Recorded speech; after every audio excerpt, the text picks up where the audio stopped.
Halo teman-teman semuanya, di sini aku akan memberikan psikoedukasi mengenai escalation disorder. Berikut terdapat kasus berdasarkan kisah nyata. L adalah perempuan berusia 21 tahun.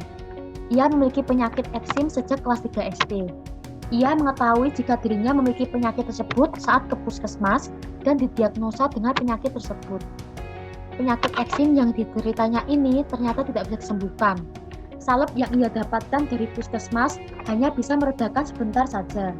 Jadi, ia hanya bisa menghindari pemicu dari penyakit tersebut, seperti menghindari terkena deterjen dan tidak bisa terlalu lama di tempat kering, seperti ruangan ber-AC.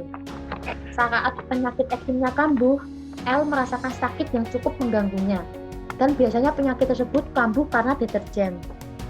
Eksim ini sendiri ada di bagian telapak tangannya, namun yang lebih parah terjadi di tangan sebelah kanannya. Ia mulai sadar jika suka mengelupas atau mengepek kulitnya sejak SMP dan semakin parah saat dirinya masuk kuliah.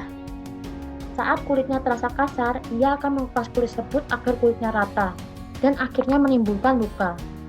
Ia mengatakan bahwa merasa enak saat mendapatkan luka dari ia mengupas kulitnya tersebut. L memiliki banyak sekali kegiatan yang membuatnya stres, mulai dari membantu bisnis ibunya yang banyak karena ayahnya yang sakit, dan itu semua dilakukan hanya berdua dengan ibunya.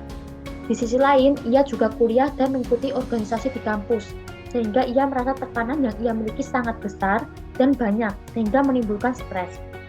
Dengan mengupas kulitnya di saat dirinya stres, ia merasa memiliki kenikmatan tersendiri. Ia juga mengatakan bahwa stresnya teralihkan ketika merasakan perih di saat mengupas kulitnya. Selain tangan, ia juga suka mengupas kulit telapak kakinya hingga rata atau tidak terasa kasar lagi. Semakin lama hal tersebut bertambah parah hingga menyebabkan luka yang cukup dalam sehingga dirinya sampai susah untuk berjalan. Saat L memasuki perkuliahan di semester 4, ia sudah berhenti melakukan perilaku mengelupas kulitnya tanpa alasan. Nah, apa sih pengertian dari escalation disorder? Escalation disorder biasa disebut dengan skin picking atau dermatillomania. Nah, escalation disorder ini adalah penyakit mental yang berhubungan dengan obsessive compulsive disorder yang menyebabkan penderita melakukan perilaku berulang yang akhirnya menyebabkan luka seperti benjolan dan lesi kulit.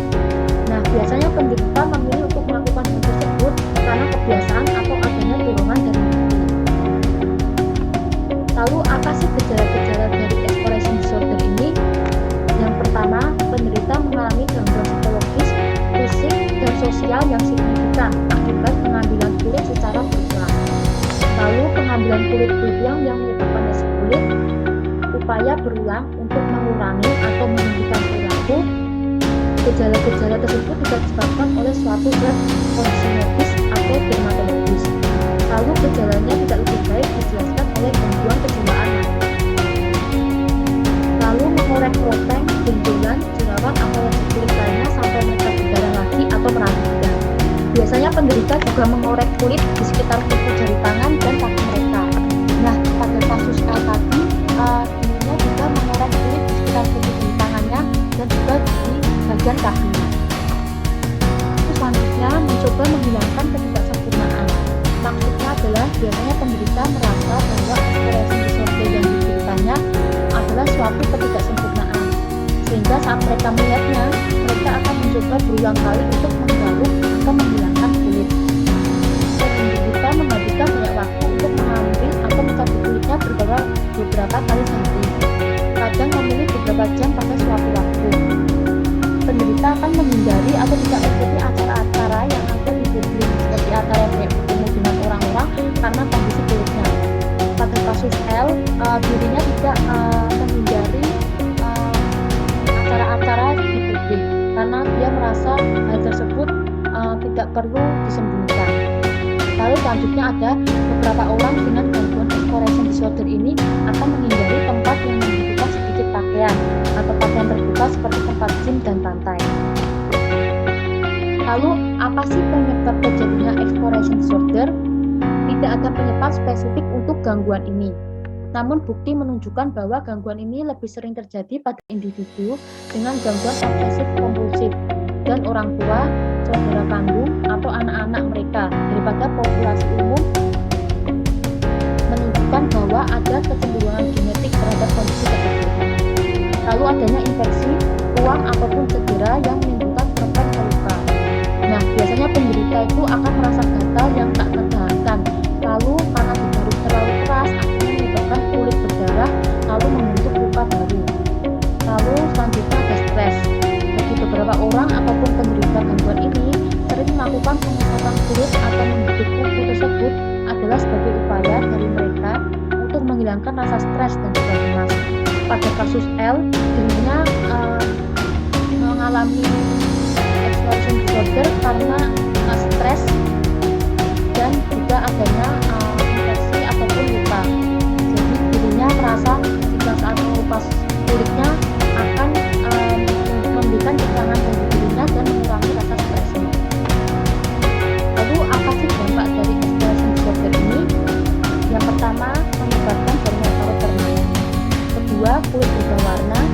Ketiga, menimbulkan rasa sakit, pendarahan, serta iritasi pada area kulit yang dikupas. Keempat, dalam beberapa kasus, kulit bisa infeksi dan harus melakukan pengobatan khusus. Kelima, kerusakan jaringan saraf, infeksi hingga mengancam jiwa.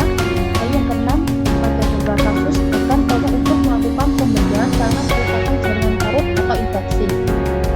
Pada kasus A tadi, dampak yang dia alami yaitu kulit berubah warna dan juga merasakan rasa sakit serta iritasi pada area kulit yang dikupas. Lalu treatment apa sih yang bisa dilakukan untuk orang yang mengalami exploration disorder? Yang pertama ada CBT. CBT ini bisa dilakukan dengan mengidentifikasi masalah penyebab melakukan kebiasaan buruk seperti mencabuli kulit. Setelah teridentifikasi, akan diajarkan cara menanggapi pemicunya dengan perilaku yang positif. Nah, untuk mengatasi stres atau kecemasan, terapis biasanya mungkin akan meminta penderita untuk mengalihkan fokus ke kegiatan lain.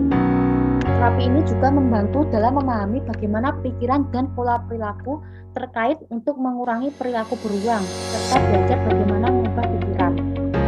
Lalu yang kedua ada pengobatan medis. Nah, biasanya obat-obatan yang umumnya diresepkan dokter seperti antidepresan atau antipsikotik dan juga SSRI yang merupakan antidepresan dan juga membantu mengurangi pikiran obsesif dan perilaku kompulsif. Pada kasus L, dia tidak melakukan treatment apapun, namun dia sempat melakukan pengobatan seperti penggunaan salep. Namun penggunaan salep tersebut tidak menyembuhkan penyakitnya dan hanya mengurangi rasa sakit dan juga kekeringan di kulitnya. Nah, berikut tips bagi masyarakat ataupun orang yang tidak ingin mendapatkan penyakit ini atau tidak ingin mengalami exploration disorder. Yang pertama adalah menjaga aktivitas tangan. Jadi kita harus melakukan banyak aktivitas tangan sehingga bisa mengalihkan perhatian kita untuk melepas kulit. Lalu yang kedua, gunakan pelembab. Ketiga, mendatangi psikolog. Jadi misal perilakunya tidak bisa berhenti, maka penderita harus segera mendatangi psikolog. Lalu mengoleskan salep topikal, bisa mengoleskan salep seperti gel dan gaya. Lalu rutin berolahraga, lalu melakukan yoga, meditasi atau latihan pernapasan, lalu menjauhkan alat yang bisa untuk melepas kulit seperti gunting kuku ataupun pinset. Lalu penderita juga bisa mengenali situasi di mana kebiasaan mengelupas kulit muncul. Lalu penderita juga bisa mengendalikan